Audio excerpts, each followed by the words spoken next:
Parte B, proactividad y reactividad. A diario se nos pone a prueba de múltiples formas en problemas sencillos. Y si somos proactivos, en ese momento gradualmente desarrollamos una capacidad extraordinaria para manejar disgustos y decepciones importantes. Pero muchas veces entendemos la energía obvia de la proactividad solo si vemos conflictos espectaculares o dramas brutales. Por ejemplo, Viktor Frankl, el psiquiatra austriaco, prisionero en los campos de concentración nazis por ser judío, experimentó indignidades y torturas increíbles. Había sido formado en la tradición freudiana, en la que básicamente uno es producto de su niñez. Trabajó sobre esa suposición, ese paradigma. Pero mientras estaba en los campos, comenzó a observar cosas muy interesantes. En las mismas circunstancias, algunas personas eran animales, mientras otros eran santos. Él mismo experimentó cosas terribles. Algunos de sus seres queridos fueron muertos en cámaras de gas o quemados vivos. Y él esperaba ese mismo destino, pero por alguna razón lo conservaron vivo con propósitos experimentales. Un día lo desnudaron, lo pusieron bajo una luz blanca y comenzaron a realizar en su cuerpo crueles experimentos de esterilización. Y ahí descubrió lo que llamó la última libertad humana.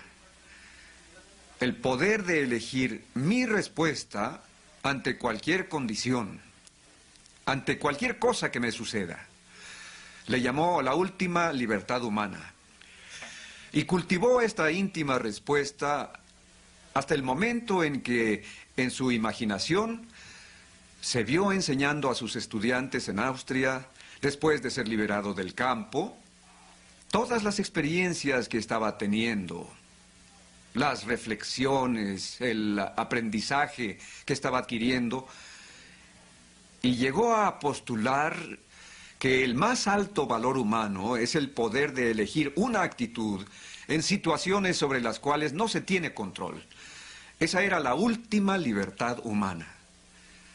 Si quieren otra evidencia de esto, ¿cuántos de ustedes han visto a un ser querido, a un amigo entrañable, a un miembro de su familia, pasar por una enfermedad terminal con una actitud magnífica? ¿Cuántos han experimentado eso? Vean las manos, vean el número.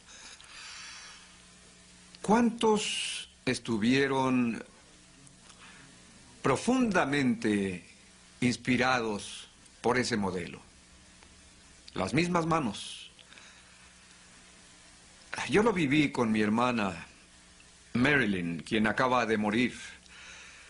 La noche anterior a su muerte me dijo: mi único deseo es enseñar a mis hijos y a mis nietos cómo morir con dignidad y con el deseo de contribuir y vivir la vida noblemente y con base en principios. El cáncer en sus pulmones era como un árbol que le crecía por dentro, pero su objetivo durante los meses o aún los años anteriores fue el de enseñar algo.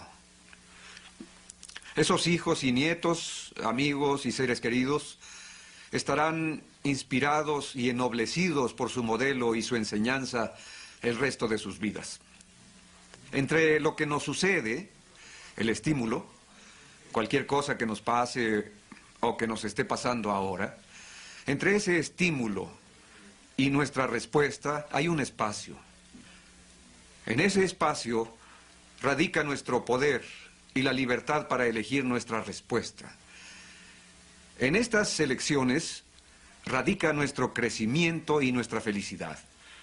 En otras palabras, con las elecciones correctas, eventualmente la respuesta que elegimos comienza a influenciar al propio estímulo. Esto es lo que Viktor Frankl descubrió y ejercitó en su memoria, es decir, en su inteligencia, su imaginación y su conciencia. haciéndose preguntas como, ¿qué está pidiendo de mí esta situación? En vez de, ¿qué pido yo de ella? ¿Por qué me están haciendo esto? Y también afirmando su libre voluntad. Su libertad se volvió más y más y más grande hasta que fue mayor que la de sus captores nazis. No fue liberado. La liberación es una condición del medio. La liberación es una condición externa. La libertad es una condición interna de la propia persona. Tenemos control sobre nuestra libertad, no sobre nuestra liberación. Sin embargo, en muchas situaciones, no necesariamente en todas, mientras más controlen su libertad y la expandan y la profundicen, eventualmente influenciarán la liberación en su vida.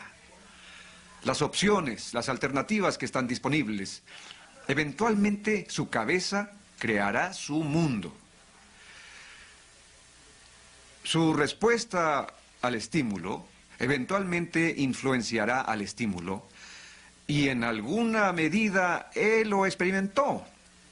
Frankl tuvo otra hipótesis y trató de desarrollarla. ¿Qué hace sobrevivir a estas personas en el campo? ¿Son sus habilidades de sobrevivencia? No. ¿Es su inteligencia?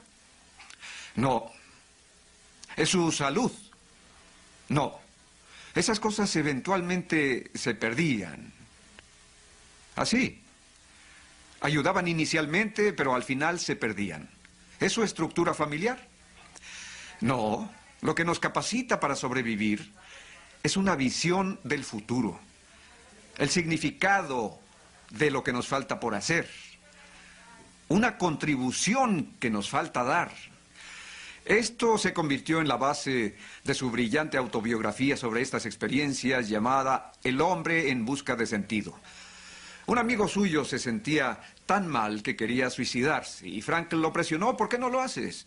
Él dijo, porque si muero antes que mi esposa, la iba a hacer infeliz y miserable. Y la quiero mucho. Eso solo le dio sentido para sobrevivir. Y para constantemente hacerse esta pregunta, ¿qué está pidiendo de mí la vida en esta situación? No permitan que las cosas sobre las que no pueden hacer nada interfieran con las cosas sobre las cuales pueden hacer mucho.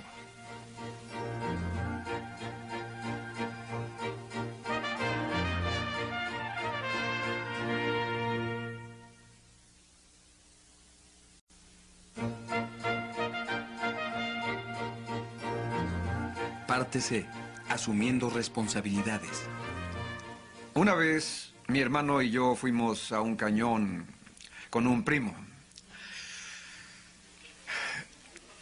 Este primo estaba cortando leña, tenía un hacha. De pronto apareció una víbora. Él comenzó a perseguirla y le dio un hachazo. La cortó en dos. La cabeza le cayó aquí, entre el pulgar y el índice, y lo mordió. Pudo haber reaccionado de muchas maneras. Pudo querer vengarse de la víbora venenosa y seguirla cortando en pedazos. Pero era listo, rápido, proactivo. Subordinaba los sentimientos a los valores y se sacó la sangre lo antes posible. Mucha gente es herida por otros. Esta herida duele. Pero la herida real es ir tras la venganza, ir tras la víbora. Eso es lo que lleva el veneno al corazón. No es lo que la gente nos hace, lo que nos hiere en el sentido más fundamental. Lo que nos hiere es la respuesta que elegimos a lo que nos hacen. La gente reactiva quiere regresar y vengarse. Se rodean de gente que les masajee el ego y los valide y les dé evidencia adicional para justificarse y condenar a la persona que los lastimó, que les hizo daño. Mucha gente se reúne a diario para murmurar sobre los pecados de sus jefes. Y esto se convierte en el tema base del café o de la comida. Son altamente reactivos. La gente proactiva aprende a sacarse el veneno y siempre a perdonar. A perdonar y a olvidar. Resentimiento significa vivir una y otra vez lo mismo y alimentar el rencor. El efecto es llenarse con energía negativa, polarizarse, buscar autojustificación, buscar datos. Eso que queremos creer puede apoyarse fácilmente con datos. La forma de interpretar los datos. Como Eleanor Roosevelt lo dijo, nadie puede hacerte sentir inferior sin tu consentimiento. O como Gandhi dijo, nadie puede quitarte el respeto a ti mismo a menos que tú se lo des. La gente proactiva, que actúa con base en sus valores, sus propósitos, su visión, no rinde su poder, su libertad, su poder de elegir a las debilidades de los demás. Nunca debemos construir nuestra vida emocional sobre las debilidades de los otros. Si lo hacemos, nos debilitamos nosotros y alimentamos su poder para continuar complicando nuestra vida. Esto es mucho trabajo, particularmente para la gente que ha pasado toda su vida culpando de sus fracasos a otras personas. Una vez, una mujer se paró a la mitad de un grupo como este y comenzó a dar un discurso. Fue algo espontáneo. Luego sintió que era inadecuado, se apenó y volvió a sentarse. Pero no podía dejar de hablar con todos los que tenía a su alrededor, como si algo de lo que había aprendido le provocara una explosión emocional y tenía energía positiva. Se le veía en los ojos, en sus gestos, en su lenguaje corporal. En un receso hablé con ella. ¿Qué te pasó? Pues no tienes idea de lo que ese hábito o principio de ser proactivo significa para mí.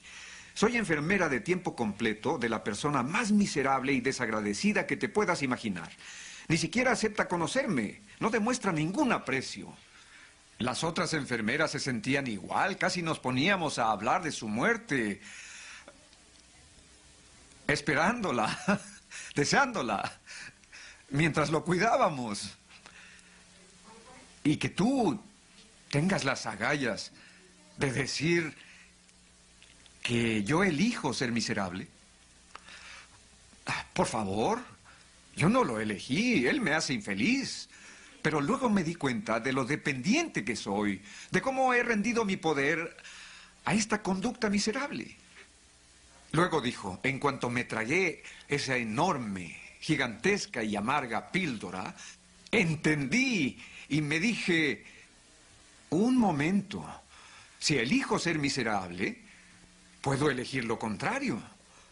Salí de la prisión, fui liberada, por eso me paré y quería decírselo a todos. Quería proclamar mi libertad. No podía contenerme, no te puedo explicar lo que significa. Entre lo que nos sucede, el estímulo, y nuestra respuesta al estímulo, radica la libertad.